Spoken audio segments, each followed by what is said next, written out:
Quackenbush. This is Till We Make It. And if you're passionate about the craft of professional wrestling and you're never done learning about it, won't you join our community? Subscribe to the channel now so that you never miss out.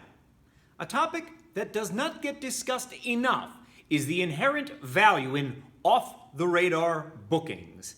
And just at the very top, let's define that term a bit so we're all on the same page right out of the gate. What do I mean by off-the-radar bookings? I mean opportunities to perform in a ring at a company that does not receive mass exposure either through television or internet coverage. Those organizations, it could be said, are off the radar. So up front, let me just offer this. I think there's a lot of value in accepting off-the-radar bookings, but how important it might be to you right now will depend on what is a priority in your career. If one of your main priorities right now is getting more exposure, trying to build up your personal brand a bit only through high-profile appearances, then a priority for you may not be off-the-radar bookings. But that doesn't mean there is no value in working for those companies that are neatly off the radar. If you happen to be going through a phase of your career where your top priority is solely exposure, I think that's great. There's nothing wrong with that. You may go through other phases of your career where priorities are things like your income. You may choose to prioritize certain opportunities over top of other ones, regardless of the exposure or the money tied to it, or any other variant therein. What you choose to prioritize in your career is your choice to make, and there's nothing wrong with it. But I do want to talk about some of the inherent value in making appearances at off-the-radar organizations and what you can take away from those experiences. Performing in the ring of an off-the-radar wrestling promotion provides a unique opportunity that those companies enjoying more mass exposure never could. It is the opportunity to experiment. When I have to analyze professional wrestling performances, I break down everything that I see and hear into one of three categories. And those categories are the performative, the mechanical, and the structural parts of the match. And you have an opportunity to experiment with any or all of those when you are somewhere a little bit off the radar. It provides for you a safe environment in which to hone one of those aspects, or maybe all of them, and know that if you get it wrong, it is not going to end up on Botchamania or on television somewhere being seen by thousands or maybe even millions.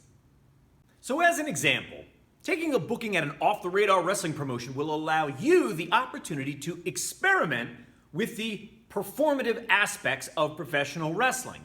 The way that you emote, the way that you sell, the way that you roll out your entrance if you are in the process of developing it to make sure it lands with maximum impact. You can fine-tune and sometimes try out crazy new ideas when you're in an environment that will not receive mass exposure.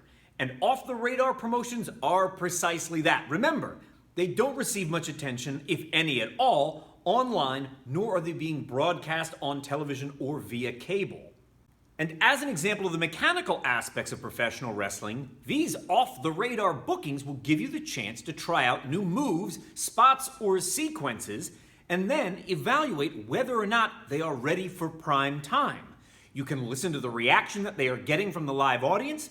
You could try and capture it yourself on your phone, or ask someone that you're traveling with to do it with their phone so that later on you can go back and self-evaluate the new material and decide if it needs to go back into training a little while longer before it makes it to the stage, or if it is ready to be marched out as a new part of your repertoire. Or to offer up a third example, this time a structural one.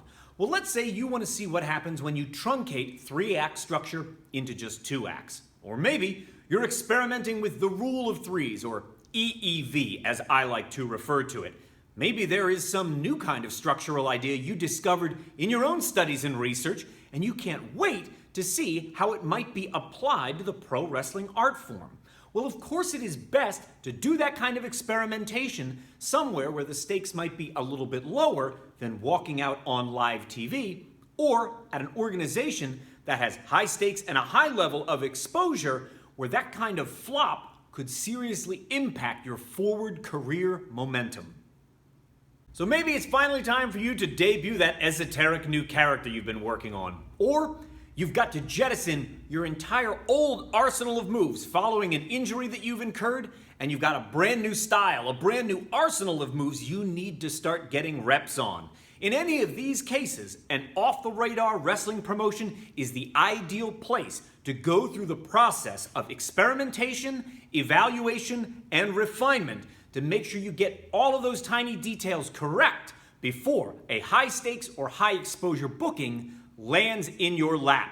And in an era where all of wrestling is increasingly cataloged and streamed, there are fewer and fewer off-the-radar wrestling promotions out there. And the unique opportunity that they provide to all professional wrestlers, at the very least, needs to be appreciated, if not at most, utterly treasured for what it represents. If you need some new ideas about the performative and structural elements of professional wrestling, allow me to recommend Toolbox Building Better Pro Wrestling, my latest book on that exact topic. You can find it over at Amazon.com, where they will either deliver a print copy to you with great expediency, I might add, or they'll give you a digital copy on your device in a matter of mere seconds.